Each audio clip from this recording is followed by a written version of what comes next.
নমস্কার বন্ধুরা, আপনারা দেখছেন ভারতের অ্যাকশন। আপনাদের সঙ্গে রয়েছি আমি অমিত। বন্ধুরা, এই মুহূর্তে সবচাইতে বড় খবর যদি ক্রিকেটের হয়ে থাকে সেটা হচ্ছে বাংলাদেশ পাকিস্তানকে হারিয়েছে। আর শুধু হারায়নি, বাংলাদেশ হারিয়েছে পাকিস্তানকে 10 উইকেটে। কিভাবে হারালো, কেন হারালো, আর কোন সিরিজ চলছে যে তারা পাকিস্তানকে হারিয়ে দিল বাংলাদেশের মতো একটা টিম। আপনাদের বলে রাখি, bilateral series Bangladesh versus Pakistan.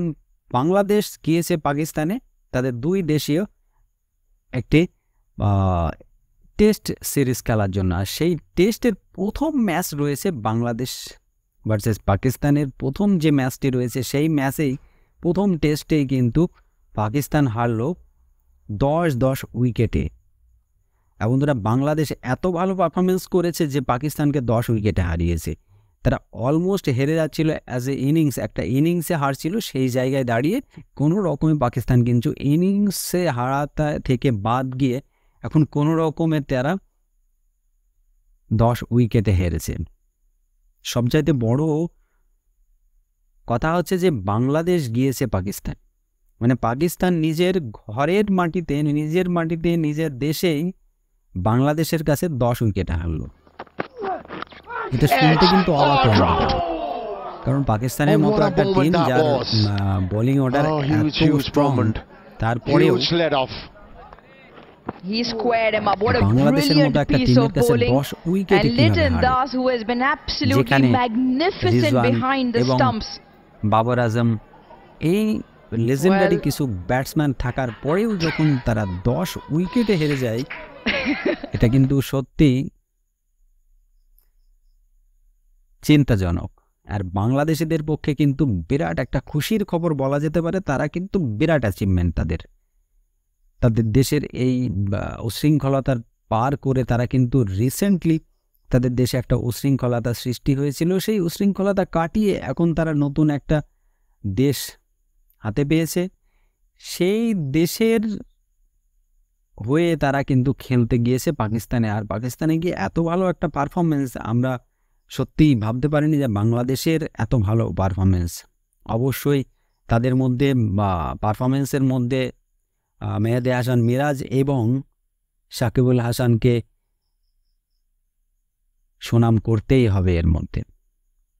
As a batsman আমরা যদি বলি, মুশফিকুর রহিম এবং লিটন দাস, আরও 2-3 জন রয়েছে যাদের কিন্তু অবশ্যই এখানে সুনাম করার যোগ্য। তারা খুব ভালো পারফরমেন্স করেছে। আমরা যদি দেখি, প্রথম ইনিংসে পাকিস্তান ব্যাট করেছে। প্রথম ইনিংসে পাকিস্তান ব্যাট করতে নেমেছিল এবং বাংলাদেশ বল করতে নেমেছিল। দেখুন, প্রথম ইনিংসে ব্যাট করতে নেমে পাকিস্তানে কিন্তু পারফরমেন্স যে হাইফাই খুব একটা হয়েছে বা আহামরি খুব ভালো পারফর্ম করেছে তারা কিন্তু নয়। তাদের পারফরমেন্স প্রথম থেকেই খারাপ। তারা কিন্তু 3 রানে 1 উইকেট, দ্বিতীয় উইকেট পড়ে 14 রানের মাথায়, তৃতীয় উইকেট পড়ে 16 রানের মাথায় বাবর আজম। তো এই কন্টিনিউয়াসলি তিনটে উইকেট কিন্তু তাদের 16 রানের মধ্যে পড়ে যায়। এবং তারপর পার্টনারশিপ টুকটাক করে তারা করতে থাকে, হালকা পার্টনারশিপ চলতে থাকে, প্রত্যেকেই আউট হয় এবং এসে পার্টনারশিপ করতে করতে লাস্টে স্কোর বোর্ডে তারা কিন্তু একটা স্কোর খাড়া করে, সেটা হচ্ছে 448-এর। 448 স্কোর করার পরে তারা ভাবতে পারেনি যে বাংলাদেশের মতো একটা টিম এইভাবে তাদের ওপর ডমিনেট করবে। 448 স্কোর করার পরে আমরা দেখব যে বাংলাদেশ যখন ব্যাট করতে নামে, সেখানে কিন্তু বাংলাদেশের যে ওপেনিং জুটি, তারা কিন্তু পার্টনারশিপ না করতে পারলেও যে ওপেনিং, অ্যাজ এ ওপেনার আমরা এখানে নতুন একজন ব্যাটসম্যানকে দেখছি যে সাদামান ইসলাম বলে একজন ব্যাটসম্যান, তিনি কিন্তু অ্যাজ এ ওপেনার নেমে 183 বলে 93 রানের একটা বেশ ভালো পারফরমেন্স তিনি করেন, একটা ভালো একটা পারি তিনি খেলেন। তারপরে তার সঙ্গে সহযোগিতা করে তিনি 76 বলে 50 রানের একটা সুন্দর স্কোর করেন। মুশফিকুর রহিম, যার কথা আমরা বলছিলাম, 341টি বল খেলেন, 341টি, এত বড় স্কোরকে চেজ করা এবং এই ধরনের একটা স্কোর, সেই স্কোরের উপর খাড়া করা, এটা কিন্তু বিরাট বড় একটা পাওয়া। 191 রান করে মুশফিকুর রহিম, 341 বল খেলে। তার সঙ্গে লিটন দাস খুব সুন্দর একটা অ্যাগ্রেসিভ পারি খেলে, 78 বলে 56 রানের একটা সুন্দর অ্যাগ্রেসিভ পারি খেলে। তার সঙ্গে তার একটা মেহেদী হাসান মিরাজও কিন্তু খুব ভালো একটা পারফরমেন্স দিয়ে যায়, ৭৯ বল খেলে এবং ৭৭ রান করে। মেহেদী হাসান মিরাজ এদের কিন্তু ট্রাম্প কার্ড এই টুর্নামেন্টে আমার মনে বলছে ট্রাম্প কার্ড হিসাবে মেহেদী হাসান মিরাজকে দেখা হবে। কারণ তিনি যখন দ্বিতীয় ইনিংসে পাকিস্তান ব্যাট করতে নামে সেই জায়গায় পাকিস্তানকে কিন্তু ধারাশায়ী করে মেহেদী হাসান এবং সাকিবুল হাসান। তাদের মধ্যে আমরা যদি একবার স্কোর বোর্ডটা দেখে নিই, পাকিস্তানের স্কোর আমাদের পাকিস্তানের ব্যাটসম্যানদের মধ্যে একমাত্র রিজওয়ানই ছিল দ্বিতীয় ইনিংসে যার স্কোর ছিল 50 অ্যাবভ, এবং বাকি সবাই কিন্তু 30-35-এর মধ্যে কিন্তু প্লেয়ার আউট হয়ে যায়। তো সেই জায়গায় দাঁড়িয়ে মেহেদী হাসান মিরাজ এবং সাকিবুল হাসানের যে বোলিং সেটা সত্যি একটা অসাধারণ এবং প্রশংসনীয়। মেহেদী হাসান মিরাজ 11 ওভার 5 বল করে এবং 4 উইকেট নেয়। সাকিবুল হাসান দ্বিতীয় ইনিংসে 17 ওভার করে এবং 3 উইকেট নেয়। এই দুজনেই কিন্তু 7টি উইকেট তাদের ফেলে দেয়।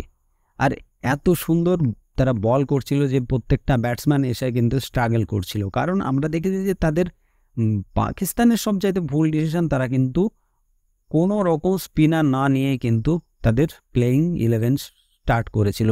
এটা কিন্তু সবচাইতে বড় ভুল তাদের কাছে। জানি না তাদের স্পিনার অ্যাভেলেবল ছিল না নাকি কোনো চোট ছিল, এটা আমরা হয়তো বলতে পারবো না, তবে এটা কিন্তু সবচাইতে মারাত্মক ভুল। কারণ দ্বিতীয় ইনিংসে চতুর্থ পঞ্চম দিনে সাকিবুল হাসান এবং মেহেদী হাসান মিরাজ তারা যে এতভাবে ডোমিনেট করবে এটা কিন্তু কেউ ভাবতে পারেনি, এমনকি পাকিস্তান নিজেও এটা ভাবতে পারেনি। যাই হোক, বাংলাদেশের কাছে কিন্তু একটা বিরাট একটা সুখবর। আর বাংলাদেশের এত ভালো একটা পারফরমেন্সে যে তাদের মনোবল খুব সত্যি আগামী দিনে আরও ওপরে উঠে যাবে, সেটা আমরা অনেক ভিডিও দেখেছি বাংলাদেশের তরফ থেকে পাবলিশ করা হয়েছে। আর আমরা এটাও জানি যে বাংলাদেশ এখন নতুন একটা সরকারের হাতে, ইন্টারিম সরকার তাদের হাতে রয়েছে, এবং সেই জায়গায় দাঁড়িয়ে বাংলাদেশ এইভাবে পারফরমেন্স দিচ্ছে সত্যি অসাধারণ। আমার খুব ভালো লাগলো যে বাংলাদেশের এত ভালো একটা পারফরমেন্সের জন্য সকল বাংলাদেশি এবং বাংলাদেশ ক্রিকেট টিমকে আমার আন্তরিক শুভেচ্ছা রইল। তাদের আগামী দিনে তারা আরও ভালো পারফরমেন্স করুক।